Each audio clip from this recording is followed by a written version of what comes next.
et depuis que je le connais là, vraiment. Mais il y a une chose que j'admire chez lui, c'est l'audace qu'il a eue d'organiser un événement comme celui-ci. Et vraiment, mon père, moi, je te félicite. Bravo, parce que vraiment, il faut avoir beaucoup de courage. J'insiste aussi sur le côté financier. Alors, malheureusement, ce n'est pas les thèmes. Mais s'il m'avait donné un thème sur la dîme, j'allais parler de la dîme. Je vous donne quand même un verset. Ce n'était pas prévu, hein.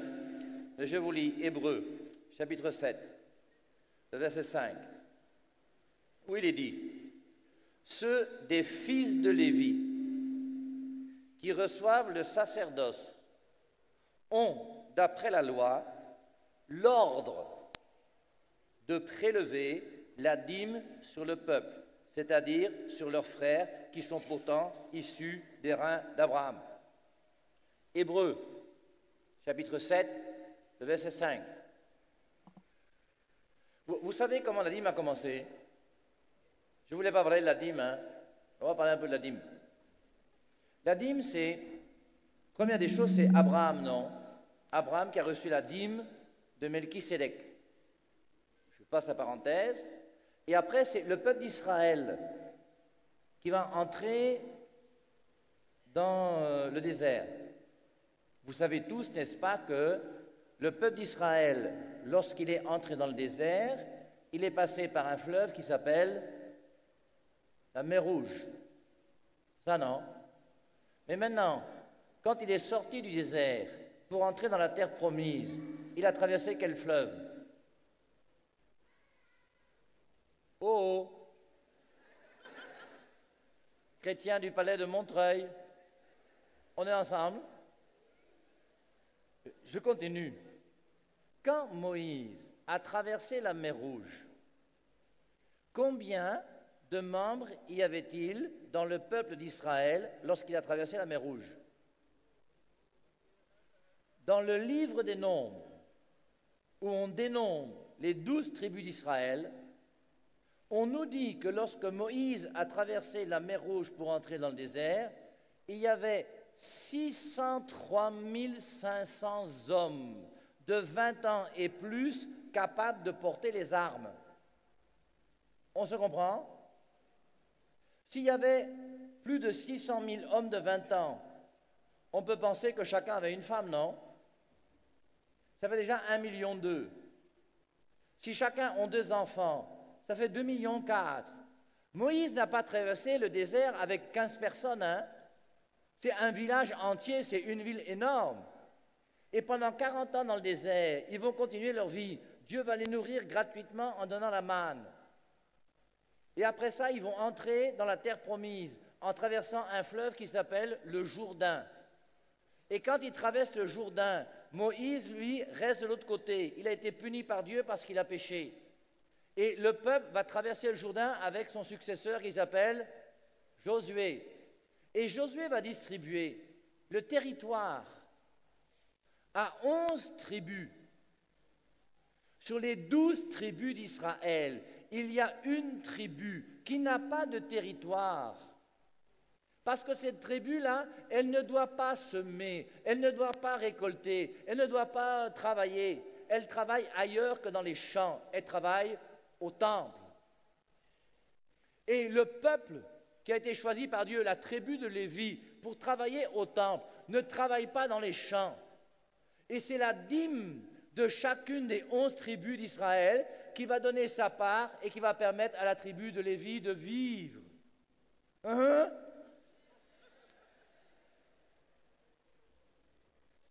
Notre foi chrétienne n'est pas uniquement dans notre tête et dans notre cœur. J'ai appris par le diacre Honoré hier que la foi aussi, elle est dans nos poches. Je vous relis maintenant Hébreux 7,5. Ceux des fils de Lévi, la tribu de Lévi, qui reçoit le sacerdoce. Ici, c'est nous le prêtre, non? L'Église. Reçoit le sacerdoce, ont d'après la loi l'ordre de prélever la dîme sur le peuple. C'est un ordre.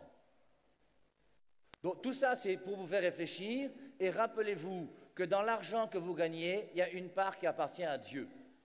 Il y a deux domaines dans lesquels on reconnaît si un homme est vraiment chrétien. Quand les gens viennent me voir dans mon bureau, quand c'est un homme, je lui pose deux questions. Je réponds d'abord à ces questions, non. Il vient me voir, il cause.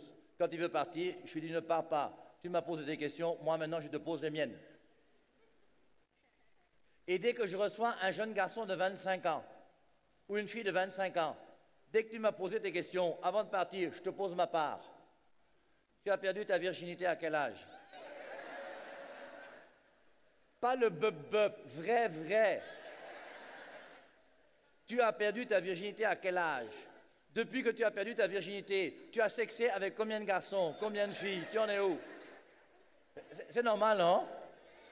Il faut aider les gens à vivre leur vie chrétienne. Un jour, il y a une femme qui vient me voir pour problème de sorcellerie. Je lui donne des conseils, je l'aide, et après elle veut me dire au revoir. Je dis, non, la mère, ne t'en vas pas, reste assise. Je lui dis, tu m'as posé des questions, maintenant je te pose les miennes. Tu as quel âge? J'ai posé la question, tu es marié? Oui, mais non. Un peu. Et quand je dis, tu es marié, on commence à causer ensemble.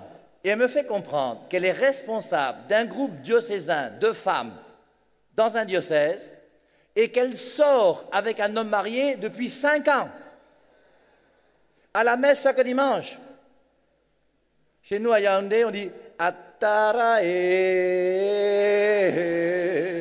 Onayobe. Ça, c'est de notre Père en Ewondo. Et tu vois cette femme à la messe chaque dimanche. Notre Père qui es aux cieux. Tu vas aller à la messe, tu demandes à Dieu le Père de te bénir. Toi-même, tu détruis le mariage de quelqu'un et tu penses que Dieu va te bénir comment? Ish! Ah.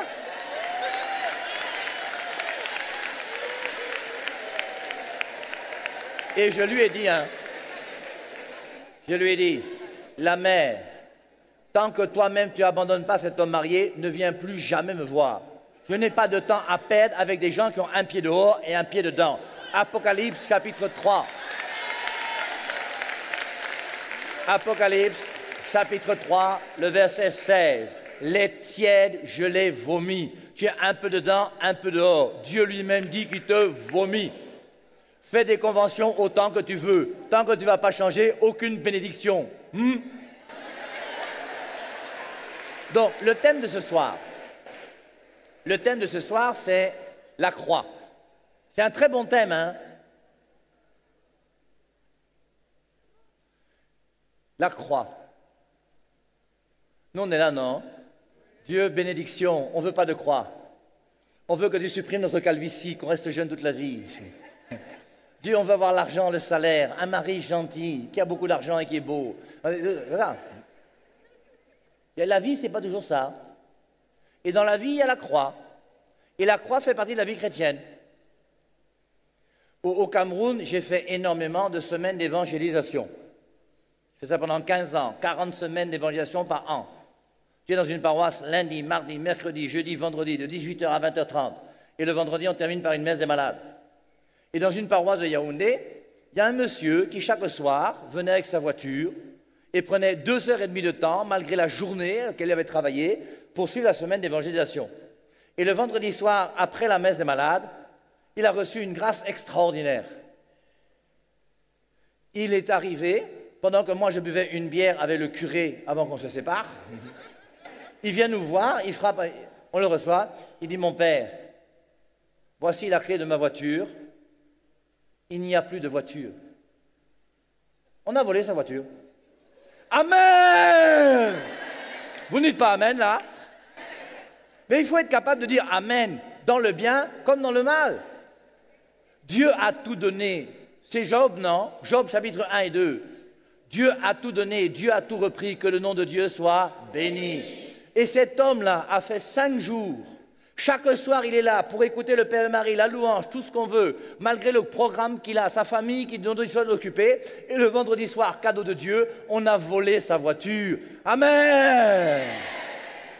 Qu'on vole votre voiture. Amen. Alors, je ne dis pas qu'il faut qu'on vole votre voiture, bien sûr. Mais si un jour on vole votre voiture, ce n'est pas grave. La seule chose grave pour le chrétien, c'est le péché. En dehors du péché, rien n'est grave. Et qui vous dit qu'avec sa voiture, il n'aurait pas tué sa femme le lendemain ou écrasé son enfant?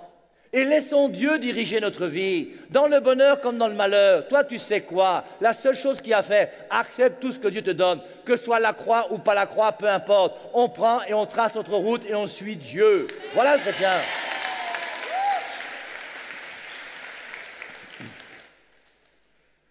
Mais il faut comprendre que le problème de la croix, là, c'est pas facile. Hein?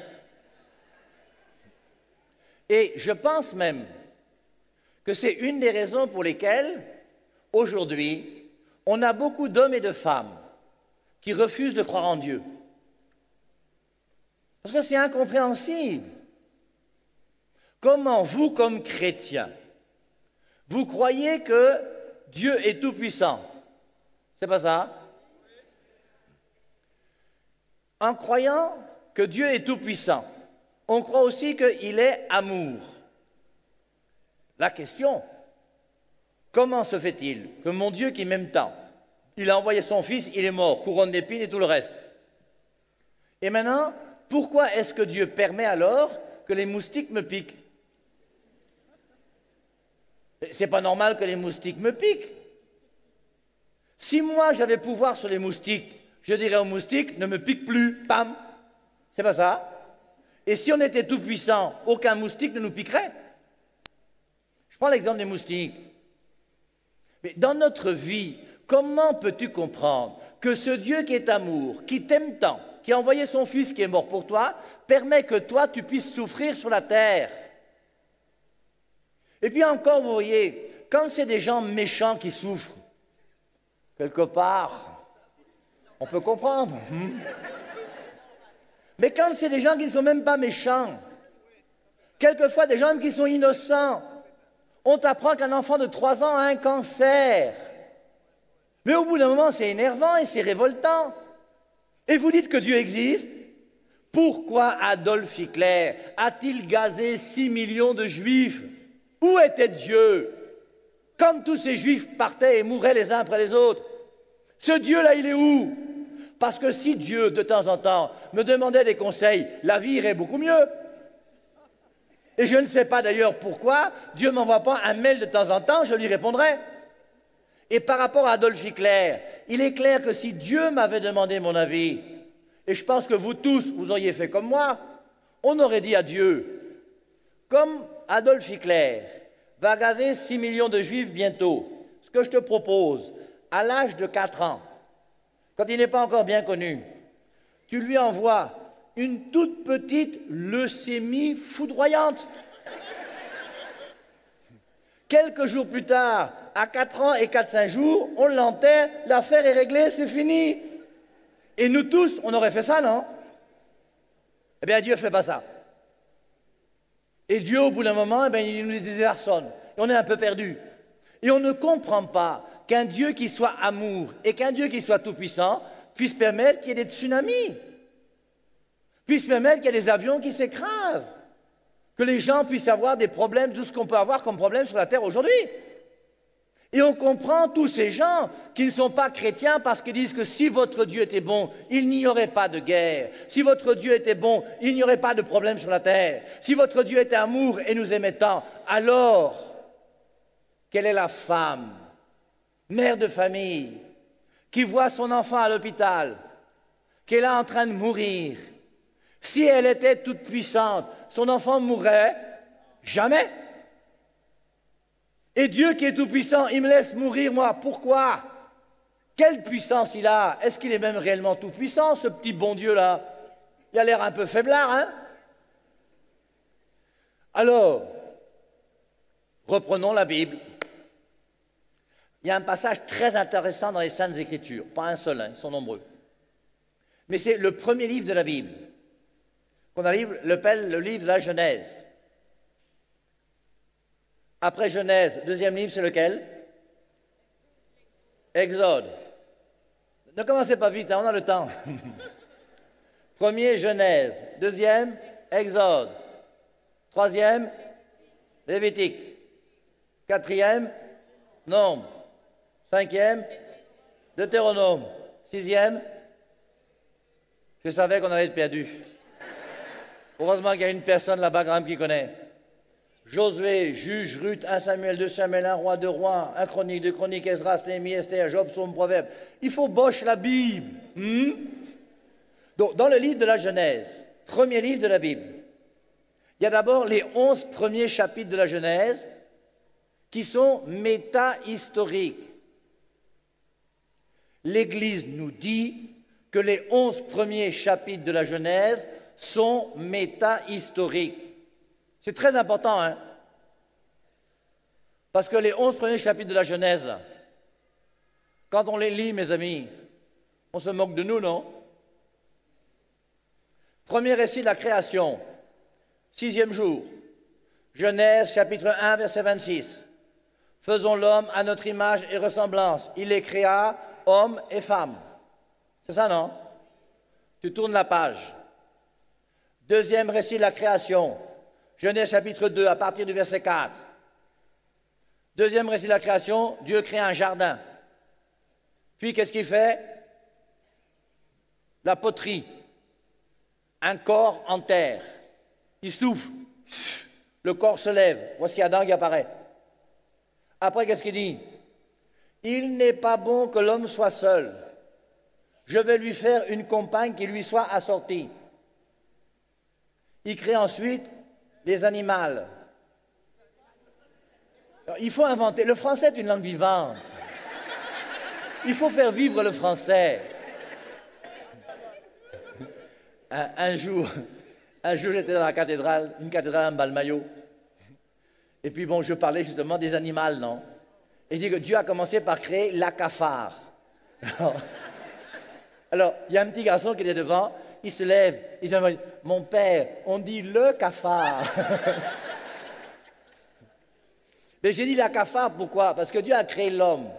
Maintenant, il va créer la chaussure qui lui a sorti. Forcément, ça ne peut être qu'une femme, non? J'insiste pas sur aujourd'hui, hein. On ne veut pas tout faire non plus et tout dire. Mais il faut quand même mettre les choses au clair. Hein? Dieu a créé un homme et une femme. Je ferme la parenthèse. Donc, il crée Adam. Après avoir créé Adam, il a créé la cafard. Puisqu'il a créé les différents animaux, non? Femelles pour Adam. Les animaux. Donc, parmi les animaux, il crée la cafard. Adam voit la cafard. Il dit, Dieu, ça va?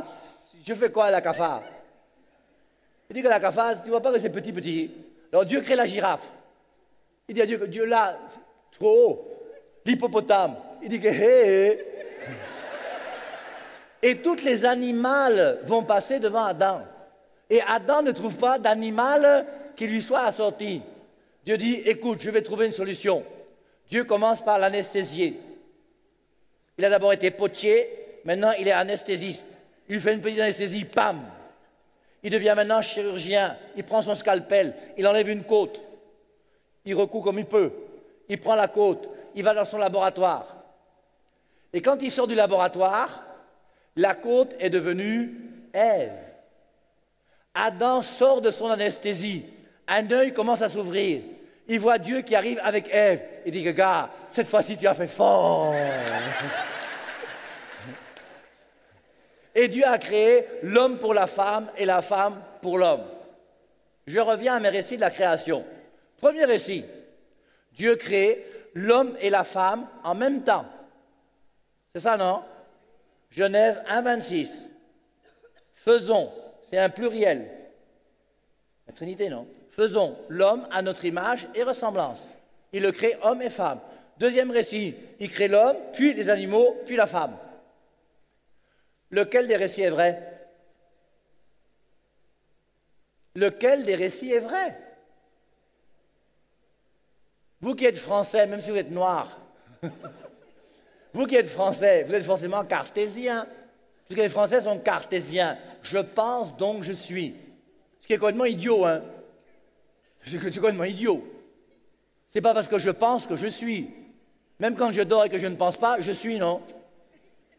Mais c'est grave, parce que ça veut dire quoi? Ça veut dire que mon être devient relatif à ma pensée. Donc c'est moi qui pense et tout devient relatif à ma pensée. Et maintenant je pense comme je veux et c'est moi qui ai raison. Dieu pense comme tu veux, c'est moi qui pense. Et quand je pense, je suis. Tout le reste, basta.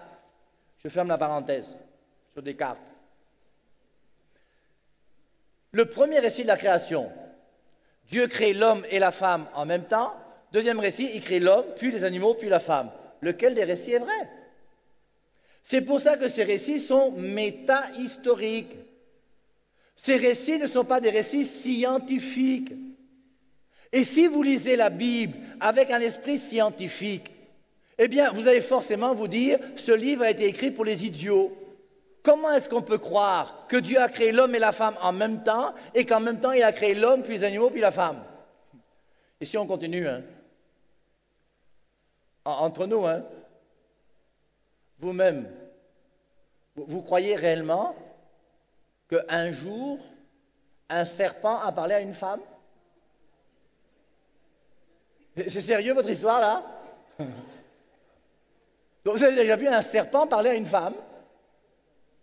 Mais jamais un serpent n'a parlé à une femme. Ce sont des histoires. C'est méta-historique. Et c'est pour ça qu'après, on va vous dire, est-ce que le jardin d'Éden a existé? Et dans le jardin d'Éden, là, l'arbre qui est au milieu du jardin, c'est lequel?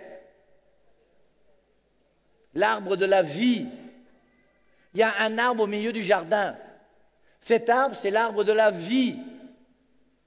Et à côté de l'arbre de la vie, il y a un autre arbre, l'arbre de la connaissance du bien et du mal. L'arbre de vie, là, ça existe? Je vous donne 10 €. Non, vous allez faire une course.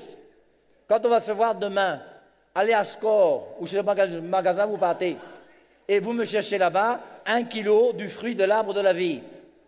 Et tu me ramènes 500 grammes du fruit de l'arbre de la connaissance du bien et du mal. Cherche, tu ne trouveras pas. Ça n'existe pas. L'arbre de vie n'existe pas. L'arbre de la connaissance du bien et du mal n'existe pas. Un serpent qui parle à une femme, ça n'existe pas. On est où là alors? On va faire comment?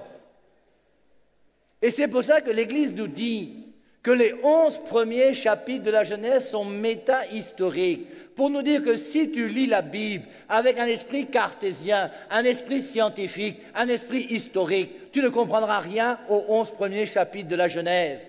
Parce que les 11 premiers chapitres de la Genèse, ce n'est pas scientifique, c'est symbolique. Et c'est un symbolisme qui vient de la part de Dieu et qui dit quelque chose de vrai.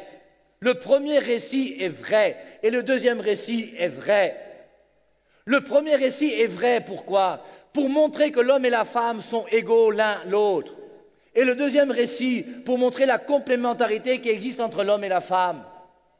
Et tant que dans votre vision sur l'homme et la femme, vous ne tiendrez pas ces deux récits en montrant d'un côté l'égalité et de l'autre côté la complémentarité, vous aurez une mauvaise conception de l'homme et de la femme.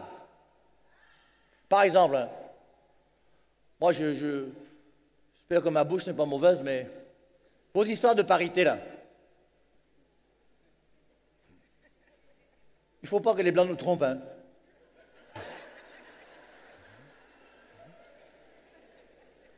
Votre histoire de parité là, on est d'accord qu'il doit y avoir parité entre l'homme et la femme quand la femme fait un travail et qu'elle a le même salaire qu'un homme. On est tous d'accord, non? Mais expliquez-moi, pourquoi dans un gouvernement, on doit avoir autant de femmes que d'hommes? Au nom de quoi? Au nom de rien. Moi, je serais d'accord qu'il y ait autant d'hommes dans un gouvernement que de femmes, le jour où la parité ira aussi dans les équipes de foot, et que là, on mettra autant d'hommes que de femmes dans une équipe de foot. Allez mettre la parité. Pourquoi on ne met pas la parité aussi dans la boxe? Tu mets le champion du monde, homme de boxe, contre la championne du monde, femme de boxe. C'est 5 secondes, hein? C'est pas ça. La complémentarité, elle est à quel niveau? Sinon, on fait des confusions qui ne sont pas bonnes. Et quand l'homme devient la femme et que la femme devient l'homme, eh bien, deux hommes se marient ensemble, deux femmes se marient ensemble. C'est pour ça qu'il y a la complémentarité. Mais c'est important de le comprendre, mes amis. Très important. Un jour, il y a eu les femmes qui ont fait un mouvement. On appelle ça le MLF. Vous avez entendu ça? Mouvement de libération de la femme. Elle a commencé à défiler. Mouvement de libération de la femme. L'égalité, l'égalité. Je ne suis pas contre, hein, parce que c'est normal qu'il y ait une certaine égalité. Ça, on est d'accord. Mais après, quand la femme a commencé à monter sur la tête de l'homme, que la femme a commencé à porter le pantalon, moi j'ai créé le MLH. Le mouvement de libération des hommes. Et on a défilé sur les Champs-Élysées.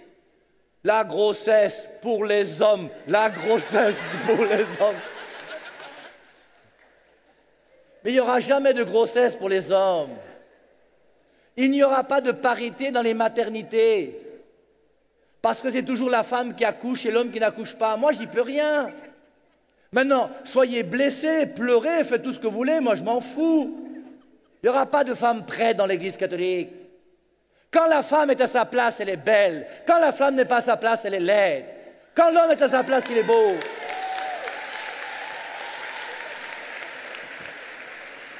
Après ces deux récits de la création, nous avons Genèse chapitre 3, le péché originel. Dans Genèse chapitre 2, versets 16 et 17, Dieu dit « Tu peux manger de tous les arbres qui sont dans le jardin, mais de l'arbre de la connaissance du bien et du mal, tu n'en mangeras pas, sinon tu mourras. » Dieu a permis à Adam et Ève de manger de tous les arbres du jardin. Dieu a permis à Adam et Ève de se marier. Genèse 1, 28, Dieu les bénit et il leur dit « Soyez féconds, multipliez la terre, emplissez-la. » Deuxième récit de la création, Genèse chapitre 2, verset 24, l'homme quittera son père et sa mère pour vivre avec sa femme. Et les deux, pas les 3, les 4, les 8, les 12, les deux ne feront plus qu'un. Donc Dieu a créé l'homme pour la femme et la femme pour l'homme. Dieu a permis à l'homme et à la femme de s'épanouir, d'être heureux. Ils peuvent manger, ils peuvent boire, mais il y a un arbre qui est interdit. Et l'arbre qui est interdit, c'est l'arbre de la connaissance du bien et du mal. Je vous pose une question. Adam et Ève, avant de manger du fruit de l'arbre de la connaissance du bien et du mal, avaient-ils déjà la connaissance du bien et du mal? Je reprends ma question. Je dis un, c'est comme ça qu'on dit au Cameroun, macarna. Je dis un, l'homme et la femme, avant de manger du fruit de l'arbre de la connaissance du bien et du mal, avaient-ils la connaissance du bien et du mal? Et la réponse est oui. Pourquoi? Parce que Adam et Ève savaient que manger du fruit de l'arbre de la connaissance du bien et du mal était mal. Clair, non? Puisque c'est Dieu qui lui a dit. Dieu a dit, si vous mangez du fruit, vous mourrez. Et ça veut dire quoi? Ça veut dire donc que la vraie connaissance du bien et du mal, c'est la connaissance que Dieu donne à Adam et Ève. Et quand Adam et Ève, quand Dieu entre dans le jardin, Dieu parle avec Adam et Ève et Dieu donne sa parole. Jean 17, 17, on a vu hier, ta parole est vérité. Et c'est la parole de Dieu qui est la vérité que Adam et Ève doivent avoir dans leur tête. Mais maintenant, Dieu sait que ce qui va détourner l'homme, c'est quoi? C'est que l'homme veut avoir une autre connaissance que celle de Dieu. Et l'arbre de la connaissance du bien et du mal symbolise toutes les fausses connaissances que je vais mettre dans ma tête pour m'opposer à la vraie connaissance qui est la parole de Dieu. On a vu ça hier, je ne reviens pas dessus. Genèse chapitre 3. Dieu a dit, tu ne mangeras pas du fruit de l'arbre de la connaissance du bien et du mal, sinon tu mourras. Et comme Adam et Ève ont mangé du fruit de l'arbre de la connaissance du bien et du mal, la mort est venue. Et la mort et la souffrance viennent de la conséquence de l'acte libre d'Adam et Ève. Il faut qu'on se comprenne bien, hein? Et c'est très important. La mort et la souffrance ne viennent pas premièrement de Dieu. Et quand tu vois la mort et la souffrance sur la terre, tu ne peux pas donner cela à Dieu. Dieu n'est pas responsable de notre souffrance et de notre mort. Celui qui est responsable de la mort et de la souffrance, c'est Satan, le petit serpent, qui s'est associé à Adam et Ève. Et la grande folie de Dieu, mes amis, il n'y en a pas deux, il y en a une seule. La seule folie de Dieu, c'est de t'avoir créé libre. La liberté.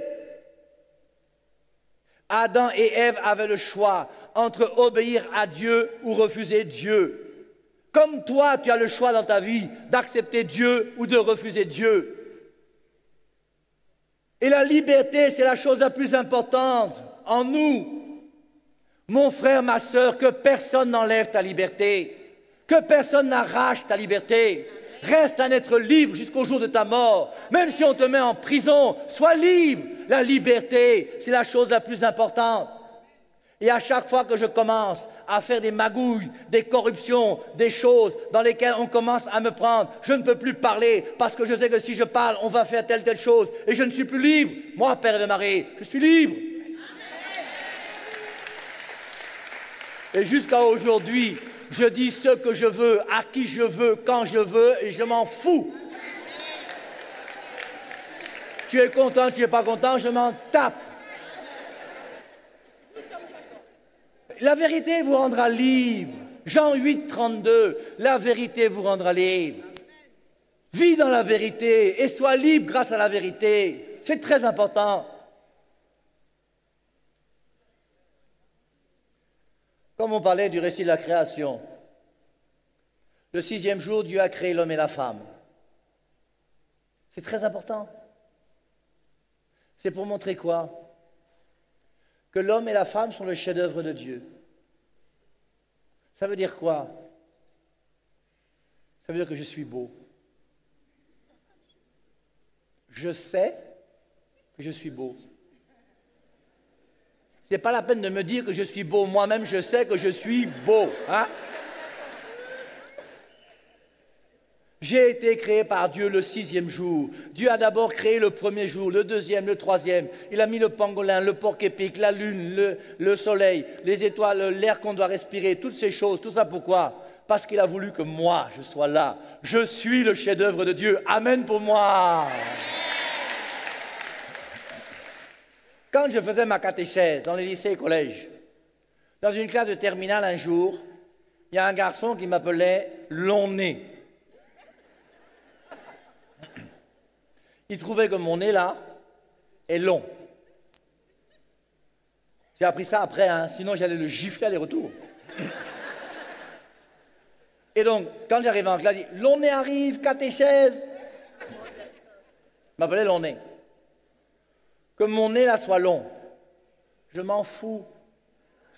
Et la raison, je ne le vois pas. Donc, qu'il soit long ou pas, moi, ça ne me dérange pas. Hein. Peut-être vous, mais pas moi. Hein. Moi, pas de souci, moi. Que mon nez soit long ou pas, ça m'est égal. Je ne le vois pas. Et deuxième chose, de temps en temps, je me mire dans un miroir. Et quand je me regarde dans un miroir, je vois le front-ci, avec les yeux-ci, les cils-ci et les sourcils-ci. Je vois les joues-ci, les lèvres-ci, les dents-ci, le menton-ci, les oreilles-ci.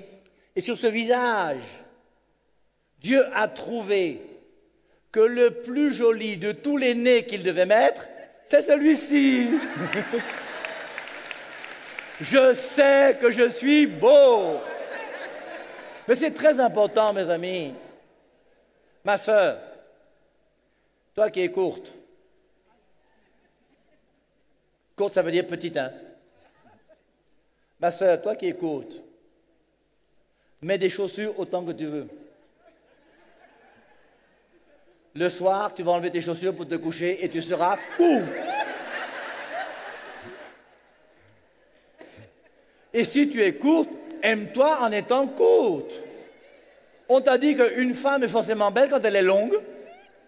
Mais tu es courte, tu t'en fous. Aime-toi comme tu es. Moi, je m'aime comme je suis. Je sais que je suis beau. Oh. Donc, Dieu nous aime. Dieu veut notre bonheur. Et dans notre bonheur, il y a cet arbre de la connaissance du bien et du mal qui est là. Il y a l'arbre de vie qui est à côté. L'arbre de vie, c'est pour donner la vie divine à l'homme, qui a reçu que la vie humaine, c'est la nouvelle naissance. Mais ce qui nous intéresse, nous, c'est le péché originel. Adam et Ève vont se détourner de Dieu. Ils vont désobéir à Dieu, ils vont obéir au diable et ils vont manger le fruit. Premier enseignement que je voudrais vous donner ce soir. Lorsque Dieu a créé Adam dans le deuxième récit de la création, il a dit à Adam, « Tu ne mangeras pas du fruit de l'arbre de la connaissance du bien et du mal » alors que Ève n'était pas encore créée. Ce qui veut dire que c'est Adam qui a dit à Ève, tu ne mangeras pas du fruit de l'arbre de la connaissance du bien et du mal. Ce qui veut dire que vous les hommes, qui malheureusement êtes peu nombreux ici, vous avez le devoir dans votre maison d'être le chef de famille qui s'occupe de la liturgie et de la prière. Il faut que les hommes prennent leurs responsabilités. Adam et Ève vont désobéir à Dieu. Genèse chapitre 3, je crois que c'est le verset 8. On entend les pas de Dieu qui entrent dans le jardin. Et Dieu entre dans le jardin. Et Adam et Ève entendent comme d'habitude. Mais cette fois-ci, Adam et Ève vont aller se cacher. Et c'est Dieu qui va dire, Adam, où es-tu? Et ce soir, chacun d'entre nous, toi qui es né de nouveau, réveillé, qui as reçu toutes les grâces de Dieu, tout l'Esprit Saint descendu sur toi 25 fois, ce n'est pas à toi que je parle. Mais toi là, qui n'as pas reçu l'Esprit Saint 25 fois, toutes les bénédictions qui sont tombées depuis que Dieu... Hein? Dieu dit, Adam, où es-tu? Et Dieu recherche chacun d'entre nous. Hervé Marie, où es-tu? Père Étienne, où es-tu? Toi, Jacqueline, Pauline, Niquette, Francette, où es-tu? Et Dieu dit, où es-tu? Et entre en toi-même, comme le fils prodigue. Et si aujourd'hui tu reconnais que dans ta vie, il y a quelque chose qui n'est pas conforme à ce que Dieu veut, accepte de changer. Change. Je suis le chemin, la vérité et la vie. Jean 14, 6. Et c'est en marchant sur ce chemin que tu connaîtras le véritable bonheur. Adam et Ève. Dieu entre dans le jardin. Adam, où es-tu? Aurais-tu mangé de l'arbre? C'est la femme que tu m'as donnée. Moi, je suis pour rien. Hein? Moi, j'ai rien fait. C'est la femme. Elle, c'est elle. Et pas seulement elle. Qui m'a donné la femme? C'est toi. La femme que tu m'as donnée, c'est à cause de toi et à cause de la femme. Et on ne veut jamais reconnaître sa responsabilité. Conséquence du péché. Adam et Ève ont choisi librement de poser un acte contraire à ce que Dieu veut, et la mort et la souffrance sont venues sur la terre. Et nous devons comprendre que Jésus ne peut pas supprimer le mal et la souffrance. Dans son sermon sur la montagne, avec les milliers de personnes qui sont là-bas, Matthieu chapitre 5, 6 et 7, il aurait pu terminer le sermon en disant « Bien écoutez, petits amis, merci de m'avoir écouté, et comme vous êtes mes amis, maintenant, au nom du Père, du Fils, du Saint-Esprit, je détruis toute la souffrance et la mort. Amen. » Il n'a pas fait ça. Et il ne peut pas. Dieu ne peut pas supprimer la souffrance. Et Dieu ne peut pas supprimer la mort. Pourquoi? Parce que Dieu aime l'homme. Et c'est par amour pour l'homme qu'il a créé libre, qu'il ne peut pas aller contre la liberté de l'homme. Et lorsque l'homme a choisi de se détourner de Dieu, il y a des conséquences. Les conséquences, il ne peut pas les enlever. Parce que s'il enlève les conséquences, c'est qu'il supprime l'acte libre d'Adam et Ève. Notre liberté, mes amis, j'aime dire, je ne sais pas si c'est juste, la seule chose qui dans notre vie s'oppose à la toute-puissance de Dieu, c'est ta liberté. C'est ma liberté. Au Cameroun, on dit, je peux dire mouf à Dieu. On traduit ça comment en français? Mais vous comprenez ce que ça veut dire, non? Mouf. C'est mauvais. Je peux dire à Dieu, mouf, sors, va-t'en, quitte pas. Et je peux dire à Dieu, sors de ma vie. C'est toi. Dieu, lui, ne peut pas. Dieu, il veut qu'une seule chose, c'est entrer dans ta vie. Dieu veut te rencontrer. Dieu veut marcher avec toi. Apocalypse 3:20, je suis à la porte et je frappe. Si tu entends ma voix et que tu ouvres la porte, j'entrerai. Et un jour, un grand peintre dessinait dans son grenier. Et son petit-fils est venu le voir. Et il dessinait une porte. Et sur la porte qu'il a dessinée, il a fait une porte sur laquelle il n'y avait pas de poignée. Et son petit-fils lui a dit, grand-père, je ne sais pas si c'est la vieillesse, mais quand on met une porte, on met aussi une poignée. Et le grand-père s'est assis avec son petit-fils et il lui a expliqué le passage de Apocalypse 3:20. Je suis à la porte et je frappe. Ça, c'est la porte qui se trouve du côté de Jésus. Et du côté de Jésus, il n'y a pas de poignée. Parce que Jésus-Christ ne peut pas entrer dans ta vie si toi-même tu ne lui ouvres pas ta porte. Je suis à la porte et je frappe. Si tu entends ma voix et que tu ouvres la porte,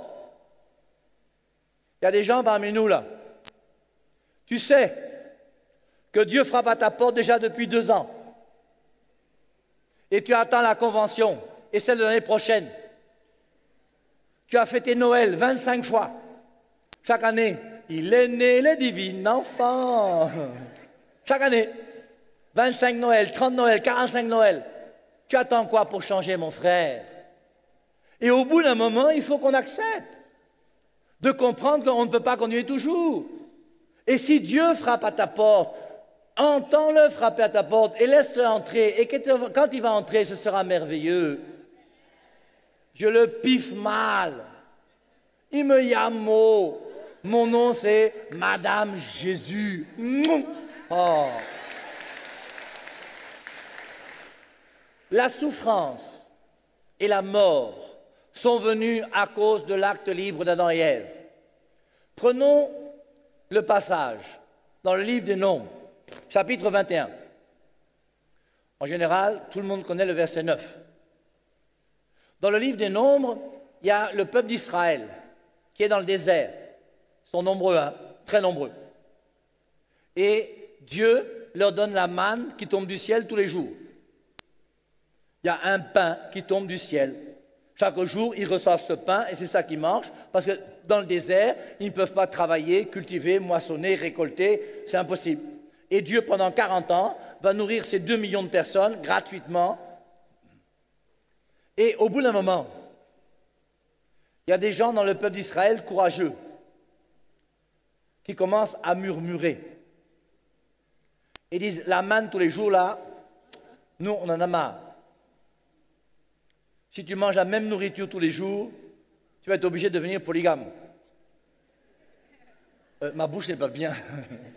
Donc, si ta femme te prépare la même nourriture tous les jours, tu vas faire comment? Vraiment.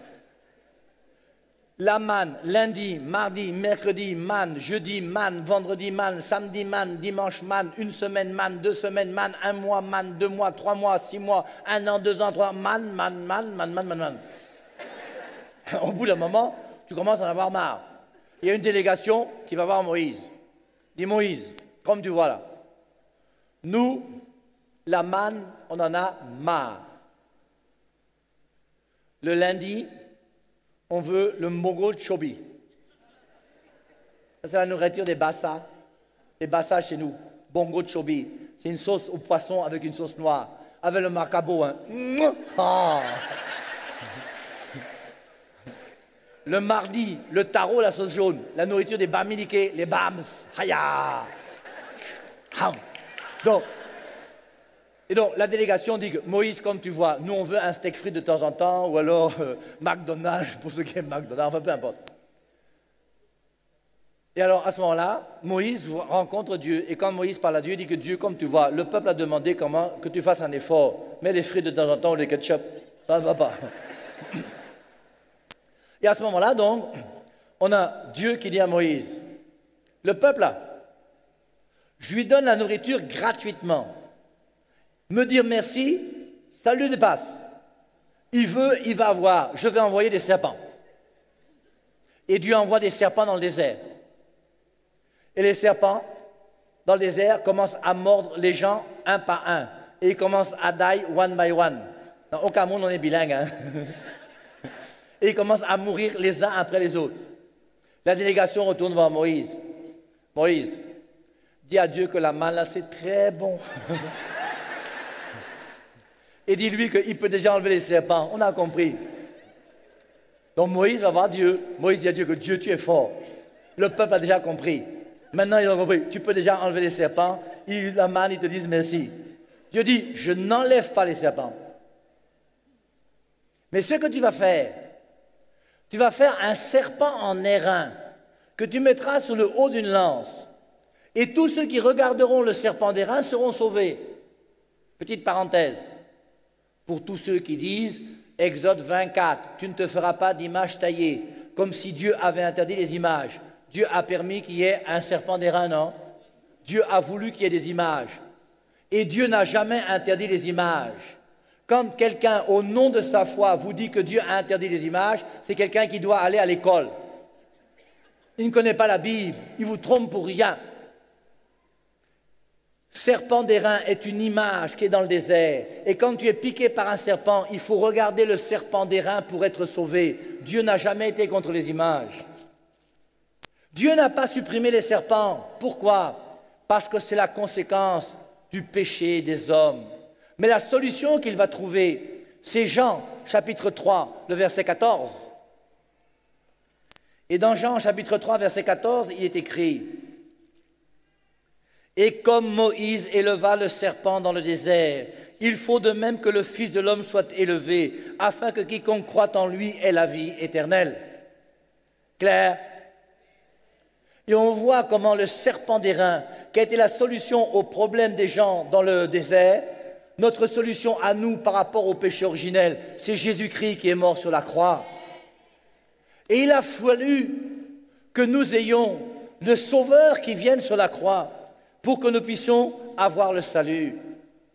Le salut nous est donné en Jésus. Romains 3, 23, tous ont péché et sont privés de la gloire de Dieu. Et Jésus-Christ va venir, et en venant sur terre, c'est lui qui devient notre sauveur. Nous avons quitté le jardin d'Éden. Dieu a mis ses chérubins, nous sommes en dehors du paradis. Et nous allons retrouver non pas le paradis terrestre, mais le vrai paradis, le paradis céleste, grâce à Jésus-Christ, qui est notre sauveur. Et Jésus-Christ, en venant sur terre, ne peut pas supprimer la souffrance et la mort. Mais ce qu'il va faire, il va donner une nouvelle signification à la souffrance et à la mort. Et la souffrance, pour nous les chrétiens aujourd'hui, n'est plus source de malédiction, mais source de bénédiction, mon frère. Comprends-le et vis-le dans ta vie. Ça, c'est capital. Ça, c'est le grand message de Jésus-Christ. La victoire sur la souffrance, ce n'est pas de supprimer la souffrance, c'est de la vie d'une manière nouvelle. Jésus-Christ va venir sur terre. En venant sur terre, il va forcément s'incarner. L'incarnation. Parlons quand même un peu de Marie encore. La femme là, hein? Quand Marie est enceinte, elle porte l'enfant Jésus. Rien que ça, même, c'est formidable. Vous imaginez l'intimité amoureuse qui existe entre Marie et Jésus? Vous imaginez l'intimité amoureuse lorsque Jésus-Christ a donné son premier coup de pied dans le ventre de Marie? Quand Marie a accouché Jésus et que Marie a fait le premier petit bisou à Dieu, mais le ciel là-haut a chanté, pas les acclamations que vous faites là. Mais c'est tellement beau. Dieu qui s'incarne. Aucun Dieu n'est venu sur terre. L'homme a cherché Dieu. Les Grecs, les Égyptiens, les Romains, les Bassas, les Bamilekés, enfin chez nous là-bas, chacun cherchait Dieu partout. Jésus lui-même est venu. Jean 1,1, au commencement était le Verbe, et le Verbe était auprès de Dieu, et le Verbe était Dieu. Jean 1,14, le Verbe s'est fait chair, et il a demeuré parmi nous. Il est venu habiter sur la terre. Jean 1,18, personne n'a jamais vu Dieu. Dieu, le Fils unique, qui est dans le sein du Père, lui nous l'a révélé, et Jésus-Christ est venu nous révéler Dieu. Et Marie est enceinte, dans la ville de Nazareth. Et on sait que le Messie ne va pas naître à Nazareth. Vous vous rappelez Matthieu chapitre 2, les mages qui arrivent? Quand les mages arrivent pour voir le roi, ils vont chez qui? Chez le roi, non. Le roi, c'est qui? C'est Hérode. Ils arrivent chez le roi Hérode. Si des mages venaient en France pour voir le fils du roi, ils iraient à l'Élysée. Chez nous, au Camer, si les mages étaient venus, ben, ils iraient directement à Yaoundé, à Etoudi, là où est le président de la République. Et les mages sont arrivés à Jérusalem, ils sont allés chez le roi. Arrivés chez le roi, où est ton fils? Je n'ai pas de fils. Il dit, nous on a suivi une étoile, tout ça là. Et c'est là où il appelle qui? Les scribes, les docteurs de la loi. Ils cherchent dans les Écritures. Et dans les Écritures, ils trouvent un petit prophète qui s'appelle Michée, chapitre 5. Et toi, Bethléem Ephrata, tu n'es pas le moindre des chefs, car de toi naîtra le Messie qui doit venir. Et Hérode va savoir que les Écritures disent qu'il doit naître à Bethléem. Et il envoie donc ces gens à Bethléem. Marie aussi sait que Jésus-Christ doit naître à Bethléem. Elle est à Nazareth. Et maintenant qu'elle est à Nazareth, son ventre pousse 6 mois, 7 mois, 8 mois. Il n'y aura pas 25 mois, hein, parce qu'après 9 mois, c'est fini. Et pendant qu'elle est là avec sa grossesse, elle sait que le Messie doit naître à Bethléem, or elle est à Nazareth. Nous, aujourd'hui, on prendrait le net, agence de voyage, train couchette pour aller à Bethléem tel jour afin d'accoucher le 25 décembre. Mais à l'époque, il n'y avait pas Internet. Et Marie, elle reste là-bas à Nazareth tranquillement. Elle sait que le Messie doit naître à Bethléem. Elle est à Nazareth. À sa place, tu fais comment? En tout cas, Marie, elle ne s'est pas inquiétée, hein? Elle est abandonnée à la volonté de Dieu. Et qu'est-ce que Dieu va faire?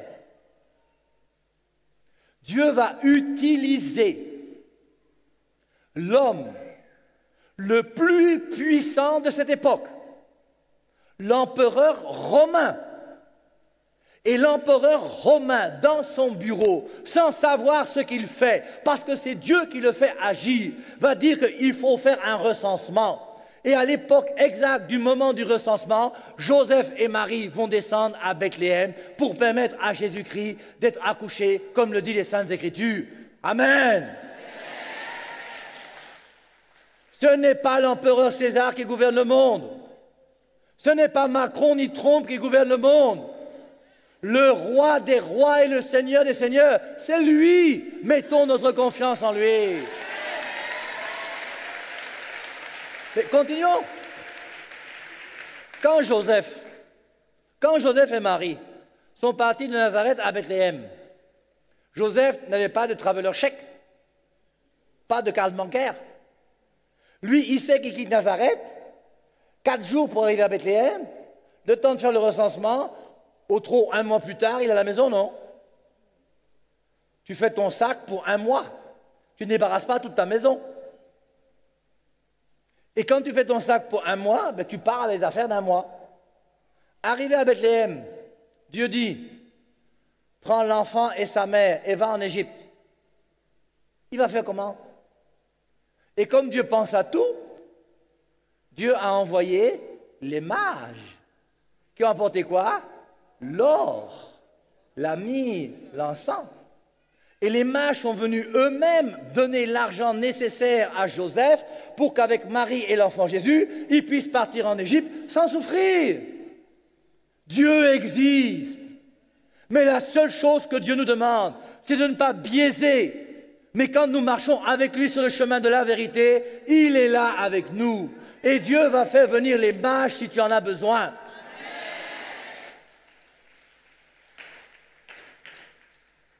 Jésus est venu sur terre. Je vous ai dit que le seul Dieu qui s'est incarné, c'est Jésus-Christ.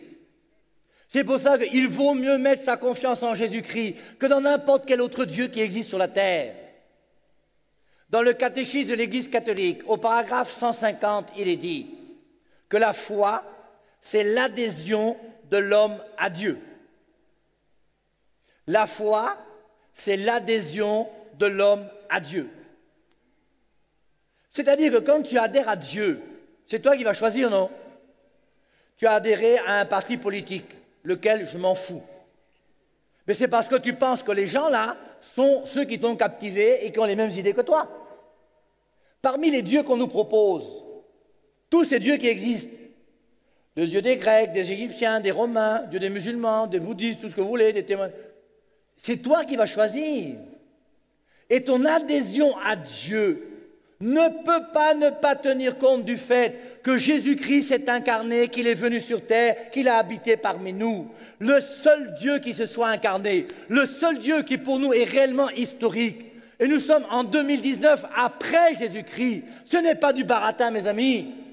Je vous dis ça parce que ça m'avait heurté de voir ce journaliste qui disait que Jésus-Christ n'est pas un personnage historique. C'est moi un idiot. Il faut mettre les choses au clair. Et il ne faut pas qu'aujourd'hui on vous trompe avec des suggestions bizarres, des idées bizarres, où on vous dit des choses qui ne sont pas vraies. Jésus-Christ est venu, il s'est fait chair. Maintenant, cette fête de Noël, vivez Noël comme des chrétiens. Je reprends. Vivez Noël comme des chrétiens.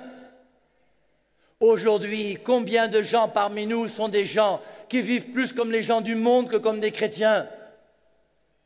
Moi, j'ai dit que si à Yaoundé, je devais me marier, je ne vais pas me marier, je suis prêtre. Si je voulais me marier, je me serais marié il y a longtemps. Donc, et si je devais me marier, j'organiserais mon mariage dans la plus grande église du Cameroun, celle où on paye le plus cher. 2 millions, je ne sais pas où. Je n'invite personne. Je n'invite personne. Et quand je me marie, je vais à mon mariage en short, avec ce qu'on appelle les batoulas. Je prends mon petit sweatshirt, mon short, je pars. Si ma femme veut une robe blanche avec toutes ces histoires, qu'elle fasse ce qu'elle veut. Moi, je vais là en short. Tu es content, tu n'es pas content, parce que pour qu'il y ait un mariage, on n'a pas besoin d'un costume, on n'a pas besoin d'un service traiteur, on n'a pas besoin d'une robe blanche, on n'a pas besoin de voiture, on n'a pas besoin d'argent. La fête de Noël aujourd'hui pour nous est devenue la fête des cadeaux. La fête de Noël pour nous les chrétiens aujourd'hui, c'est une fête commerciale. Quels sont les chrétiens parmi nous qui, le jour de Noël, dans leur maison, prennent la Bible avec leurs enfants pour leur parler de Noël? Il faut qu'on devienne chrétien. L'onction, l'onction, l'onction. J'ai rien contre l'onction, hein. Et cette onction va s'incarner dans notre manière de vivre. Et à partir du moment, il faut que cette identité de catholique est importante. Vous les hommes, portez des croix autour de votre cou. Ayez un signe distinctif. Alors, pas des grandes croix comme ça, hein. Non, non, non. Ça, c'est les fous et les malades. Petit signe, clair, net, n'aie pas peur. Vous les femmes, portez un joli bijou avec Jésus-Christ. Si possible, pas aux boucles d'oreilles. Je n'aime pas les croix en boucle d'oreille. Parce que la croix de Jésus-Christ se respecte. Et la croix de Jésus-Christ n'est pas pour décorer tes laides oreilles. J'ai dit, parlez encore. La croix se porte noblement et dignement dans un endroit, mais on ne met pas une croix en chevillère sur sa cheville. On ne met pas une croix comme boucle d'oreille. Alors si vous avez, c'est pas grave, gardez-les, non, on ne va pas vous chasser. Mais à l'avenir, n'achetez plus de boucles d'oreilles en croix. Portez une croix digne et belle sur votre buste, là. Ça, c'est beau. N'ayons pas peur de ne pas être comme les autres. Nous ne sommes pas comme les autres. Nous sommes des amis de Jésus-Christ. Quand dans Marc chapitre 16, le verset 16, il est dit, « Voici les signes qui accompagneront ceux qui ont cru. En mon nom, ils parleront des langues nouvelles. » Pour moi, hein, ces langues nouvelles, ce n'est pas le parler en langue. Moi-même, Père et Marie, je n'ai jamais parlé en langue de ma vie. Et je suis chrétien. Je ne dis pas que parler en langue est mauvais, c'est pas ça que je dis, non. Mais je dis que le parler en langue n'est pas obligatoire pour être chrétien. Ce n'est qu'un charisme. Et dans 1 Corinthiens chapitre 13, verset 1, « Si je parle les langues des hommes et des anges, mais que je n'ai pas la charité, je ne suis rien. » Maintenant, si tu parles en langue, ça ne me dérange pas. Il n'y a pas de souci, non. Mais dans Marc 16, 16, « Voici les signes qui accompagneront ceux qui ont cru. Ils parleront une langue nouvelle. » La langue nouvelle que nous parlons, nous les chrétiens. Ce n'est pas une langue charabia, je ne sais pas quoi. C'est la langue de l'amour. C'est quand tu pardonnes à quelqu'un qui t'a fait du mal. Tu n'as plus le langage des gens du monde. Et nous devons avoir une manière de vivre qui n'est pas comme celle des autres.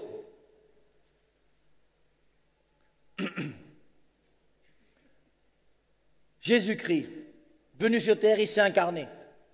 C'est lui le seul vrai Dieu qui s'est incarné, qui est venu, qui a partagé notre condition. Il est plus fort que la mort.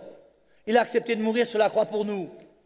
Et en mourant sur la croix pour nous, il nous a sauvés. Il a fallu le mystère de la rédemption, du sang de Jésus-Christ. Et Jésus-Christ ne pouvait pas nous sauver autrement qu'en mourant sur la croix, une fois que le péché originel a été fait. Pourquoi? Parce que Jésus-Christ ne peut nous sauver qu'en assumant les conséquences du péché originel. Et les conséquences du péché originel, c'est quoi? La souffrance et la mort. Et c'est pour ça que Jésus-Christ a pris la souffrance et la mort. Et il a pris en lui la souffrance et la mort. Il nous a montré que maintenant, il est vainqueur de la souffrance et de la mort. La croix du Christ n'est pas une croix qui tue, mais une croix qui donne la vie. Jésus-Christ dit dans Matthieu 10, 38, « Prends ta croix chaque jour, viens et suis-moi. » Tu dis que tu es chrétien, porte ta croix. Quelle est ta croix? Je n'en sais rien. C'est peut-être que tu n'arrives pas à te marier. C'est peut-être que tu n'as pas de travail. Je ne sais pas moi quelle est ta croix, j'en sais rien. Mais accepte de porter ta croix et n'aie pas peur si c'est ta croix de dire à Jésus-Christ comme tu veux, je veux marcher avec toi et à ta suite. Et cette croix-là, je vais la porter, même si je dois souffrir. Vous les femmes de 30 ans qui n'êtes pas mariées, vous n'avez pas le droit de commencer à sexer avec un gars à droite, un autre à gauche, pour essayer de voir si un jour vous allez réussir à vous marier. Et tu dis à Dieu pendant cette convention, Dieu, moi qui ai 30 ans et qui n'est pas marié à l'église, je te demande de me donner la grâce de vivre sans relation sexuelle jusqu'au jour de mon mariage à l'église. Et si je ne peux pas me marier à l'église, que je vive sans relation sexuelle jusqu'au jour de ma mort.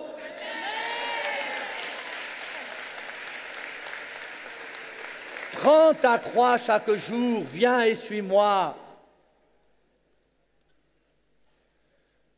Matthieu 10, 34.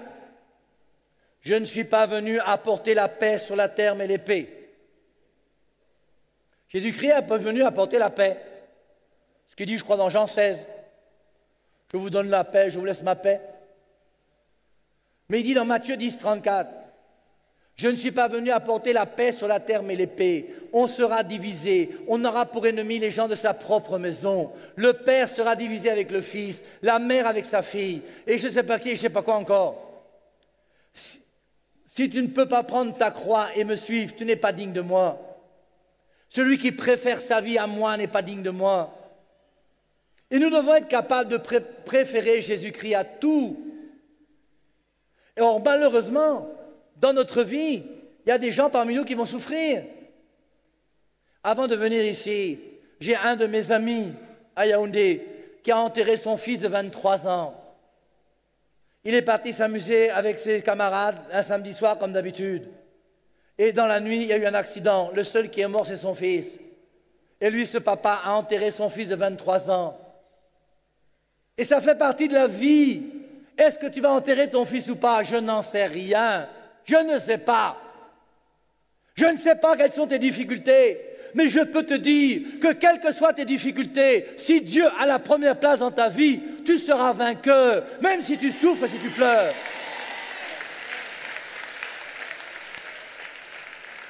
Un jour, tu vas mourir. C'est une parole de connaissance, hein.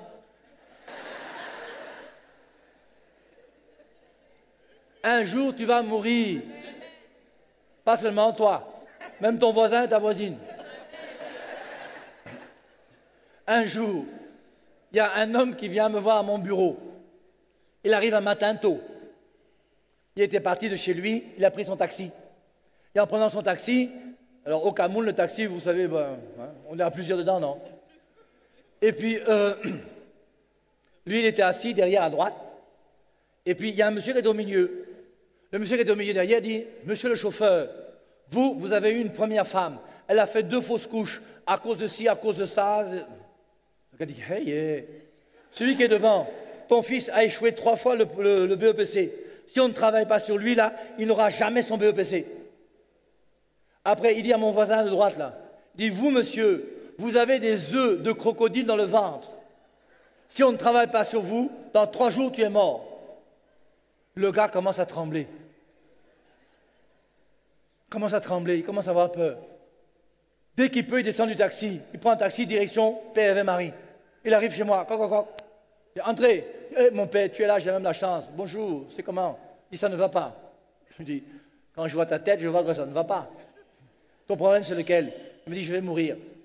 Je lui dis, Benoît XVI va mourir, hein? Même le pape François va mourir. Jacques Chirac, je ne sais pas s'il est mort, mais Aïdjo, tout ça, on va tous mourir. Il dit, non, mon père, moi, c'est grave. Je vais mourir dans 3 jours. Je lui dis, mais pourquoi dans 3 jours? J'ai des œufs de crocodile dans le ventre.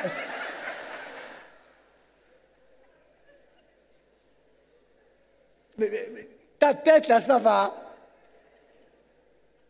Et le gars, hein, il a lu les Saintes Écritures, il a écouté la messe de dimanche. Dieu dit que ce qui est dans ma main, personne ne peut l'enlever. C'est ce que Dieu dit, hein. Mais le gars a dit qu'il a les œufs de crocodile. Et entre la parole de Dieu et la parole de ce bonhomme, il n'y a pas match. Un jour, une femme, elle a sa sœur qui est pentecôtiste. Et sa sœur qui est pentecôtiste fait tout pour qu'elle, en tant que catholique, puisse entrer dans une église réveillée et qu'elle ne reste pas dans une église de mort, n'est-ce pas? Alors, elle drague sa sœur autant qu'elle peut pour l'amener chez le pasteur. Et puis, un jour, sa sœur accepte de partir voir le pasteur. Pas d'aller au culte, hein, voir le pasteur. Elle voit le pasteur, ils discutent ensemble pendant 20 minutes, et au moment de partir, le pasteur lui dit, « Ma sœur, comme tu vois, il faut que je te dise la vérité. Parce que moi, je suis un pasteur et dans mon église, on ne s'amuse pas. Tu as un serpent dans le ventre. Les blancs, ça ne vous dit rien, mais c'est pas grave, c'est entre nous les noirs.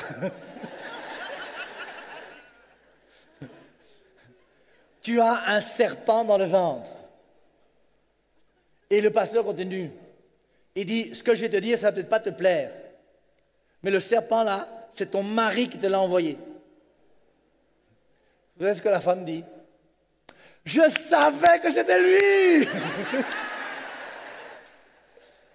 Plus bête que ça, tu meurs. Une femme intelligente, qu'est-ce qu'elle fait? Elle dit au pasteur, merci pour cette double bonne nouvelle. Vous m'avez dit que j'ai un serpent dans le ventre. OK. Vous m'avez dit deuxièmement que c'est mon mari qui me l'a envoyé. OK. Maintenant, cette double bonne nouvelle, il faut forcément la dire à qui de droit. Donc demain soir, je fais un repas à la maison. Je vous invite, monsieur le pasteur, à venir. Et à la fin, au moment du dessert, vous pourrez annoncer cette double bonne nouvelle à mon mari. Est-ce que vous pensez que le pasteur peut venir aller manger chez toi le lendemain? Ce sont des menteurs qui vous trompent. Tu as des œufs de crocodile. Ma vie ne dépend pas d'un homme ou d'une femme, ma vie dépend de Dieu. Et quand je suis avec Dieu, je n'ai pas peur. J'en profite pour vous dire, vous qui avez les problèmes de sorcellerie, moi je vous donne ma solution.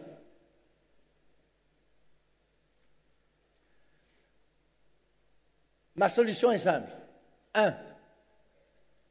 Donner sa vie au Christ d'une manière radicale. Tant que tu vivras mal, tant que tu vivras dans le péché, tu ne guériras jamais. Si tu as des problèmes de couches de nuit, de poison de nuit, d'oppression, tous ces blocages et toutes ces choses-là, première des choses à faire, donner sa vie au Christ d'une manière radicale. Lui et moi comme ça. Appelle-toi aussi Madame Jésus. Deuxièmement, tu t'engages dans l'Église catholique avec tous les sacrements. Un pasteur protestant, quand il célèbre la Sainte, transforme le pain en pain. Mes frères protestants, excusez-moi, mais je dois vous dire la vérité. Mais il n'y a pas de sacrement de l'ordre chez les protestants. Ce n'est pas moi qui l'ai voulu. C'est les protestants qui ont inventé ça. Moi, j'ai reçu un sacrement de l'ordre. J'ai fait 8 années d'études. On a imposé les mains sur ma tête, je suis prêtre. Va chez toi ce soir, passe par la boulangerie, achète du pain. Prends aussi un peu de vin blanc. Dis à ta femme que mets une nappe blanche, on va mettre 2 bougies, je vais célébrer la messe. Commence, vas-y, bon courage. Il y a un sacrement de l'ordre, ce n'est pas le désordre. Et dans l'Église catholique, tu reçois la communion au corps du Christ tous les jours. À chaque fois qu'un prêtre prend du pain, ceci est mon corps. Allez vérifier le miracle eucharistique en Italie, dans le village de Lanciano, où il y a déjà, c'était en l'an 600 ou 700, il y a 1200, 1300 ans qu'une hostie est devenue de la chair, qu'un calice est devenu du vin. Et jusqu'à aujourd'hui, cette chair est visible, elle n'est pas décomposée. Prends ton billet d'avion, tu pars. 1. Je donne ma vie au Christ d'une manière radicale et totale. 2. Je m'engage dans l'Église avec tous les sacrements. 3. Prière à Saint Michel Archange matin et soir. C'est Apocalypse, chapitre 12, le verset 7. Après la femme enveloppée du soleil, à partir du verset 7, il y eut un combat dans le ciel. Saint Michel a lutté contre Lucifer, qu'on appelle le diable et Satan, le dragon rouge-feu. Et celui qui était vainqueur, c'est Saint Michel Archange. Si tu as des couches de nuit, des poisons de nuit, 1, tu donnes ta vie au Christ. 2, tu t'engages dans l'Église. 3, tu fais la prière à Saint Michel tous les matins et tous les soirs. Et quand dans 6 mois, le ver que tu as là va mourir et que tu vas retrouver la santé et que toi qui n'accouchais pas, tu vas accoucher, tu m'envoies un mail avec une bouteille de champagne.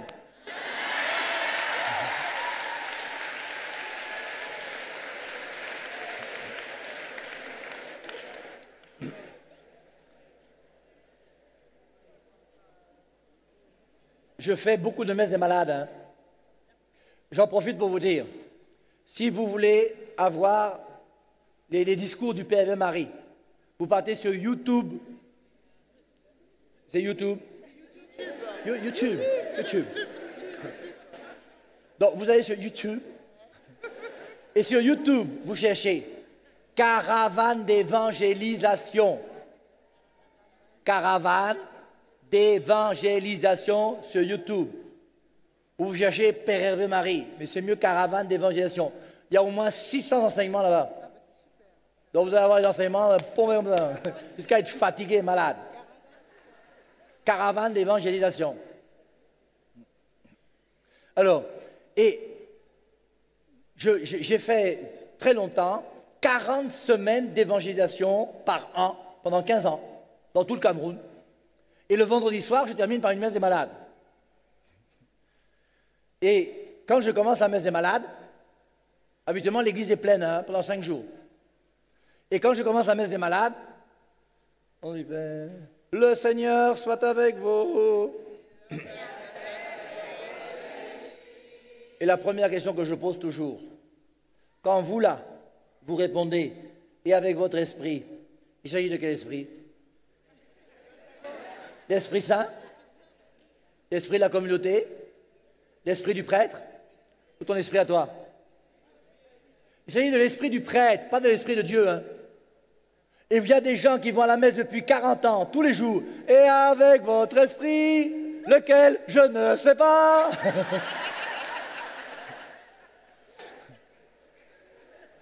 Ben, il faut savoir ce qu'on fait quand on va à la messe.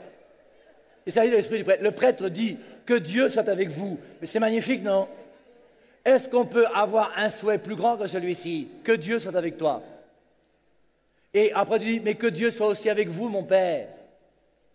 Donc, après, quand je commence mon sermon, je dis, ben, écoutez, je ne vous ai pas dit lundi, mardi, mercredi et jeudi, mais je vous dis ce soir qu'à la messe des malades du Père Hervé Marie, on ne guérit pas. Quand je dis ça, hein, les gens me regardent avec des mauvais yeux. Et je répète, je dis, je ne vous ai pas dit. Parce que si je vous avais dit hier qu'à la messe des malades du Père Marie, on ne guérit pas, vous ne seriez pas venu. Maintenant, tu es là. Si tu es fort, tu te lèves, tu sors. À la messe des malades du Père Marie, on ne guérit pas. Après, je continue. Est-ce que vous croyez que Dieu est tout-puissant? Oui.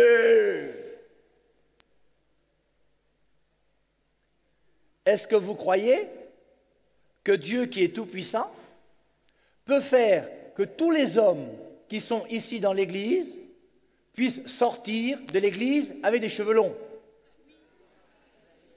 Oui ou non? Ah, vous ne croyez plus?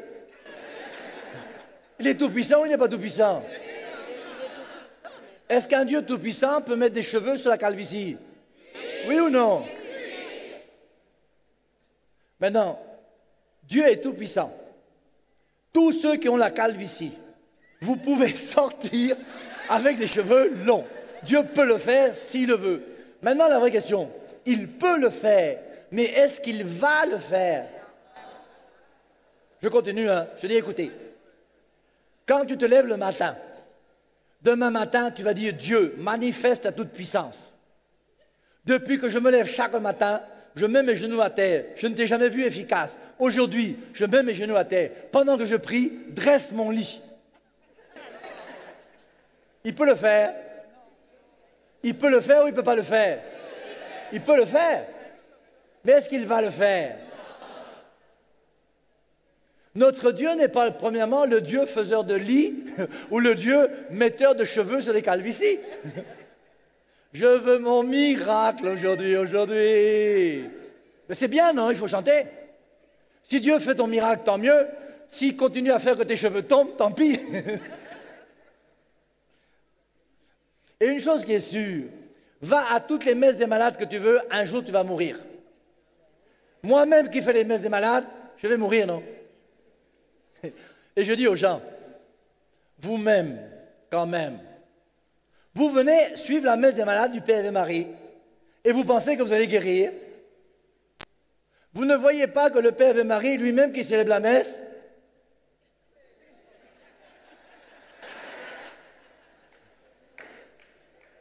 donc moi qui célèbre la messe, je porte des lunettes. Je porte des lunettes pourquoi? Parce que je suis malade. Mes yeux voient mal, c'est pas ça. Donc moi qui célèbre la messe, je ne guéris pas, c'est toi qui vas guérir, tu mens. Alors, une chose qui est sûre, c'est que Dieu peut faire des miracles, c'est clair, non? Mais l'important pour nous, ce n'est pas les miracles. L'important, c'est de mener une vraie vie chrétienne selon la grâce de Dieu et d'accepter même les épreuves que Dieu nous donne. Parce qu'une chose qui est sûre, on aura des épreuves. Quelqu'un peut tomber de l'escalier roulant et se casser le fémur pour demain. C'est possible. Mais une chose qui est sûre, c'est que Dieu existe. Un jour, c'est une fille. Elle était responsable des jeunes dans sa paroisse. Une fille bien, unique, à son père, à sa mère. Et elle rentrait toujours très tôt le soir chez elle. Et il y avait une soirée culturelle qui a commencé en retard. Et pour une fois, elle est rentrée chez elle vers 22h15 le soir. Ce que son père et sa mère n'aiment pas. Ils lui ont fait la remarque, bien sûr. Mais comme elle avait une responsabilité à la paroisse, ils n'ont pas trop parlé fort. Et donc, quand elle a quitté la paroisse, elle a pris un taxi. On l'a déposée en route. Et elle est rentrée chez elle. En suivant un chemin qui était un chemin lugubre. Et dans ce chemin lugubre, elle voit au milieu du chemin un homme lugubre. Elle a son cœur qui commence à battre. Elle prie simplement, tranquillement. Elle arrive jusqu'à la maison, pas de souci, son père lui fait quelques remontrances, tout ça, mais ça se passe bien. Le lendemain matin, lorsqu'elle se lève, branle-bas de combat dans le quartier. À l'endroit où il y avait un homme lugubre, on a trouvé une jeune fille violée et égorgée. Et la police est là, mène des enquêtes, et elle dit, moi, hier soir, je suis passé à 22h15. Il y avait un monsieur qui était comme ci, comme ça, et elle donne son témoignage. Et puis donc, la vie continue. Dans l'après-midi, le commissaire l'appelle. Il dit, écoutez, mademoiselle, est-ce que vous pouvez venir voir si le monsieur qu'on a trouvé était celui que vous aviez rencontré dans la ruelle? Elle arrive au commissariat, elle voit le monsieur, et dit, oui, c'est bien lui qui était à 22h15 dans la ruelle. Le commissaire lui dit, merci. La fille dit, mais j'ai quand même une question à poser au monsieur là, si vous voulez bien. Il dit, pas de problème, pose la question. Et elle pose la question au monsieur, dit, il y a une fille qui est passée après moi. Vous l'avez violée, vous l'avez égorgée. Pourquoi ce n'est pas moi que vous avez violé et égorgé? Et le monsieur a répondu, parce que toi, lorsque tu es passé, tu n'étais pas seul.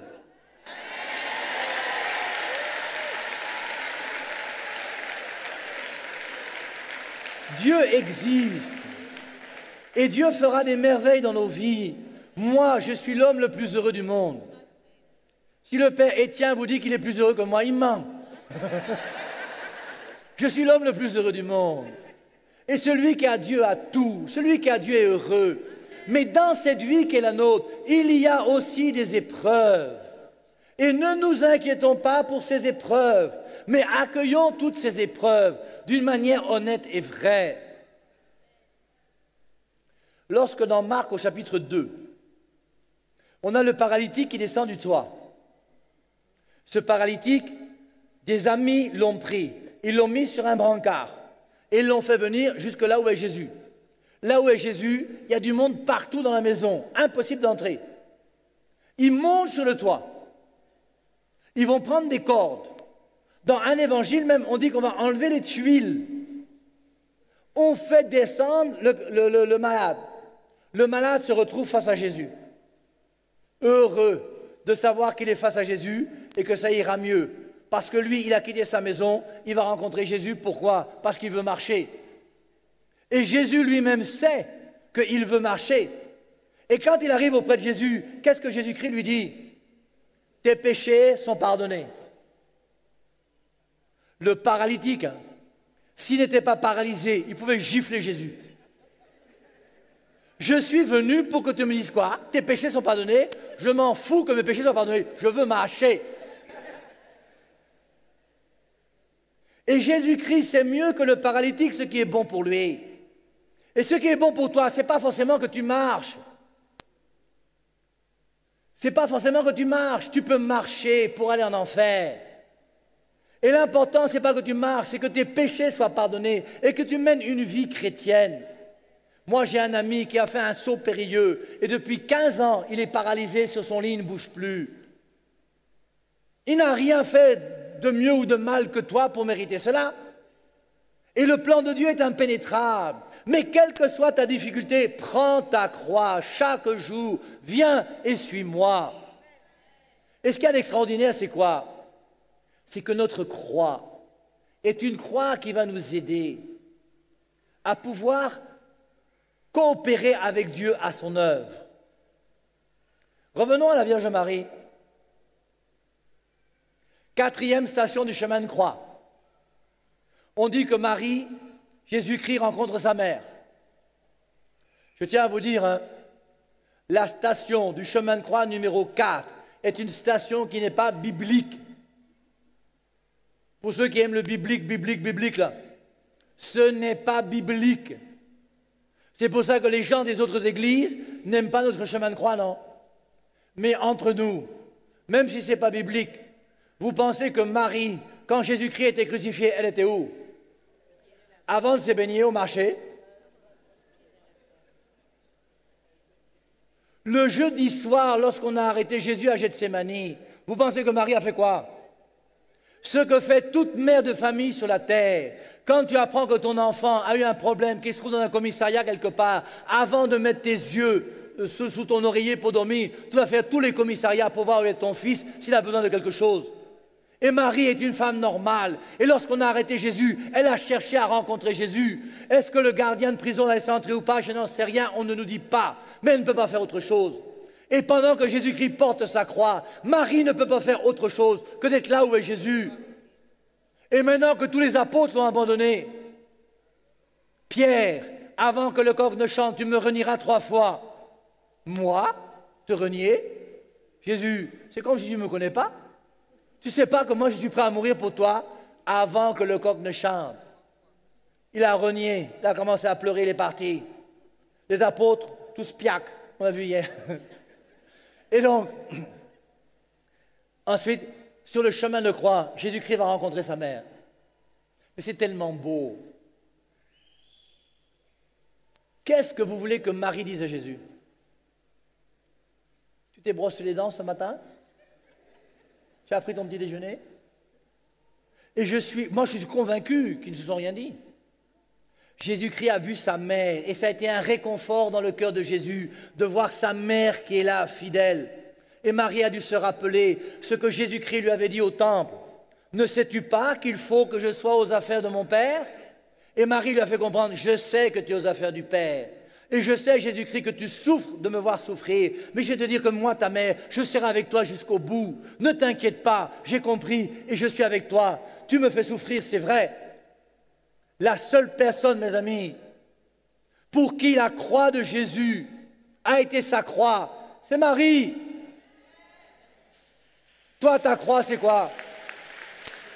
Ta croix, c'est que tu n'as pas l'argent pour payer ton loyer. Ta croix, c'est que tu n'as pas trouvé des études à faire quelque part. Ta croix, c'est que tu as trouvé un chou qui est bizarre. Ta croix, c'est... Voilà nos croix, nous. La croix de Marie, c'est la croix de Jésus. Marie a souffert d'entendre les clous qui perçaient la main de Jésus. 8e station du chemin de croix. Jésus-Christ rencontre les femmes de Jérusalem. Très belle station. Et Jésus-Christ dit à ces femmes, ne pleurez pas sur moi. Si j'avais été Jésus, je n'aurais pas dit ça. J'arrive avec la couronne d'épines, flagellé, je porte la croix, je rencontre les femmes de Jérusalem. Jésus-Christ dit, pleurez. J'allais dire aux femmes, pleurez, regardez, pleurez. Je montre mon dos là, pleurez. Et c'est pas fini, on va mettre des clous là, pleurez. Et Jésus-Christ dit pas pleurer. Jésus-Christ dit, ne pleurez pas sur moi, mais pleurez sur vous et vos enfants. Mais c'est terrible, parce que Jésus-Christ nous dit quoi? Mon frère, ma sœur, si tu veux pleurer aujourd'hui, il faut pleurer, que nous pleurions sur tous ceux qui disent qu'ils connaissent Jésus, tous ceux qui disent qu'ils aiment Jésus, tous ceux qui savent que Jésus a donné sa vie et qui continuent à vivre comme si Jésus-Christ n'était pas mort. Il faut vivre sur ceux d'entre nous qui sont ici aujourd'hui, pleurer sur ceux qui sont là, qui continuent à dire Amen, Alléluia, et qui ne veulent pas changer de vie. Pleurez sur vous et vos enfants. Et à la croix, Jésus-Christ meurt. Et quand Jésus-Christ meurt à la croix, il ne meurt pas seul, parce que Marie est là. Le vieillard Simeon lui a dit, un glaive te transpercera le cœur. Et le glaive qui a transpercé le cœur de Marie, il n'y en a pas. Aucun glaive n'a transpercé le cœur de Marie. Mais le glaive qui a transpercé le cœur de Marie, c'est le glaive qui a transpercé le cœur de Jésus. Alors que Jésus-Christ était mort et qu'il ne pouvait plus souffrir, Marie a souffert de cette blessure et a offert cette blessure au Père. Et Marie à la croix a coopéré avec Jésus-Christ au mystère de la croix, comme personne. Et lorsque Jésus-Christ, en mourant sur la croix, devient Père, en ce sens où il donne la vie à chacun d'entre nous, Marie qui coopère avec Jésus ne peut pas devenir autre chose que mère. Voici ta mère.